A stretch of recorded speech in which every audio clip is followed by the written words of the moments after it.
pengen mengubah kebiasaan konsumtif jadi investor aset produktif. Apa tuh aturan pertamanya? Cash flow is king. Arus kas adalah raja. Kamu tuh nggak bisa jadi investor kalau amunisi pelurunya aja nggak ada. Iya juga sih. Mau investasi pakai apa kalau tiap bulan gajinya cuma numpang lewat? Betul.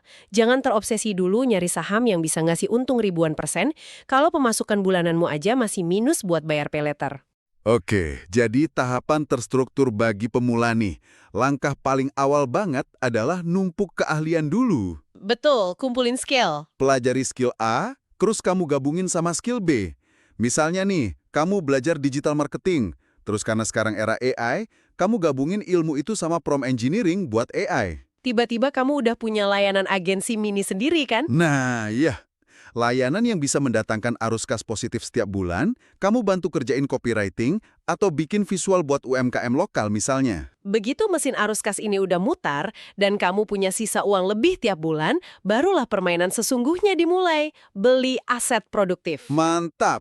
Nah, mari kita masuk ke tahap seru itu. Katakanlah aku udah stop pamer, udah nggak beli kopi mahal tiap hari, arus kas bulanan udah lumayan sehat nih. Sekarang aku mau mulai beli aset.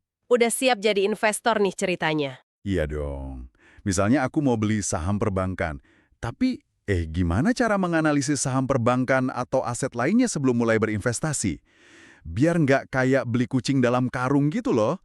Soalnya kalau asal pilih bank yang salah, bukannya untung malah modalku nyangkut. Oke, ini penting banget buat pemula. Investasi itu mensyaratkan dedikasi buat baca data, bukan sekedar ikut tren atau dengerin kata influencer di TikTok. Untuk sektor perbankan, ada fundamental bisnis yang wajib kamu pahami. Metrik apa tuh yang paling krusial?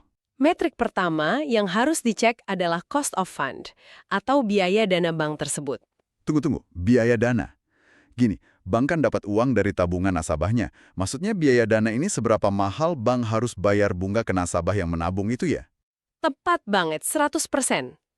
Coba deh kamu pikirin, berapa sih bunga tabungan biasa yang kamu dapatin dari bank per tahun? Paling cuma 0, sekian persen kan? Iya, kecil banget. Malah kadang habis dipotong biaya admin bulanan. Nah, uang yang kamu taruh di situ adalah bahan baku yang sangat murah buat bank. Terus, bank ngambil bahan baku murah itu dan meminjamkannya ke orang lain lewat KPR, pinjaman usaha, atau kartu kredit dengan bunga belasan persen per tahun. Oh, wow, iya juga ya. Selisihnya jauh banget. Semakin rendah cost of fund sebuah bank, berarti semakin efisien mereka ngedapetin uang murah. Dan otomatis, margin keuntungan mereka bakal makin tebal. Berarti tugasku sebagai calon investor pemula adalah membandingkan bank A dan bank B, terus nyari mana yang cost of fund-nya paling rendah. Masuk akal banget. Itu baru langkah pertama. Terus ada lagi yang namanya metric return on equity, atau sering disingkat ROE. ROE. Ini pada dasarnya mengukur seberapa pinter dan efisien jajaran direksi bank tersebut muterin modal inti perusahaan buat mencetak laba bersih kan? Betul. Semakin tinggi persentase ROE-nya, semakin jago manajemennya kerja. Oke, jadi cari cost of fund yang rendah dan ROE yang tinggi. Tapi ada satu istilah fundamental lagi dari sumber ini yang jujur sering bikin kening berkerut buat pemula. Return on net tangible asset. Ah ya, metrik yang agak advance tapi sangat penting. Nah itu, kenapa sih harus ada kata net tangible atau aset berwujud bersih? Bukannya kalau mau ngitung untung perusahaan, ya tinggal dihitung dari total semua asetnya aja, biar gampang gitu loh. Ini detail yang membedakan investor kasual sama analis yang beneran tajam. Perusahaan tuh seringkali nyatet aset-aset yang sifatnya gaib atau tak kasat mata di neraca keuangan mereka. Gaib gimana nih? Pakai dukun? Bukan gitu, maksudnya kayak nilai merek, goodwill, atau hak paten. Aset-aset ini kan nilainya sangat subjektif ya, dan kadang sengaja digelembungin secara akuntansi biar perusahaannya kelihatan gede. Oh, paham. Jadi cuma angka di atas kertas doang yang belum tentu bisa dijual jadi uang beneran kalau perusahaannya bangkrut. Tepat. Nah, tangible assets membuang semua aset gaib tersebut. Metrik ini murni cuma ngitung aset fisik real, kayak uang kas keras, gedung, mesin, tanah. Jadi metrik ini ngukur kinerja murni ya, dari aset fisik yang benar-benar bisa kita sentuh, seberapa efisien perusahaan ini ngasilin uang sungguhan. Betul sekali. Kalau sebuah bank atau perusahaan bisa mencetak laba raksasa cuma dari aset fisik yang sedikit, berarti bisnis mereka tuh tangguh banget. Wow, luar biasa ya. Ternyata memahami konsep-konsep ini tuh sama sekali bukan bahasa alien kalau kita mau meluangkan waktu sejam aja buat belajar. Ini benar-benar nyadarin kita kalau investasi itu adalah proses intelektual, bukan judi tebak angka naik turun di layar HP. Bener-bener banget. Dan setelah kamu tahu cara menganalisis dan menilai aset, pertanyaan besarnya adalah, gimana cara meracik rencana alokasi aset sederhana agar pemula bisa mulai berinvestasi secara konsisten? Wah, ini dia yang ditunggu-tunggu. Gimana cara bagi kuenya nih? Investor legendaris Charlie Munger punya pandangan menarik soal ini. Kita tuh sebenarnya nggak butuh diversifikasi ke puluhan aset yang berbeda, sampai kita sendiri pusing mantau grafiknya tiap hari. Benar, kalau terlalu banyak malah pusing sendiri ya. Iya, cukup miliki beberapa aset hebat seumur hidup. Asalkan pemahaman kita tuh sedalam samudra tentang bisnis di balik aset tersebut. Dan ini bawa kita ke inti strategi eksekusi. Metode investasi stabil, asimetris, dan moonshot. Mari kita bedah arsitekturnya. Pilar pertama adalah aset stabil. Dari namanya aja sih udah jelas ya, ini adalah tempat di mana uangmu tuh relatif sangat aman dari risiko hilang atau bangkrut. Tapi, sebagai kompensasinya, persentase kenaikan untungnya juga terbatas, alias capped. Betul, bisa kasih contoh praktisnya? Contoh praktisnya tuh kayak membeli saham bank raksasa blue chip, sebut saja BCA, atau memarkir dana di obligasi negara Indonesia. Asumsinya kan entitas ini nggak akan bangkrut, kecuali sistem ekonomi negaranya runtuh duluan. Nah, pilar stabil ini tuh bertindak sebagai benteng pertahanan psikologismu. Buat ketenangan batin ya. Iya, dia ngasih rasa aman bahwa apapun yang terjadi di pasar keuangan global, fondasi utamamu nggak akan hancur. Tapi, manusia kan punya insting alami untuk bertumbuh pesat ya. Pasti dong, pengen cepet kaya kalau bisa. Kalau semua uangmu ditaruh di aset stabil, laju kekayaanmu mungkin nggak akan bisa ngejar ambisimu.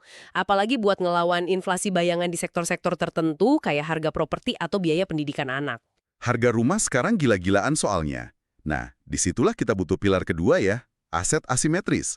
Ini menarik banget karena risikonya cukup bikin jantung berdebar. Uangmu tuh bisa menguap, turun 70% dalam hitungan bulan kalau lagi masuk siklus buruk. Tapi tunggu dulu, lihat sisi atasnya.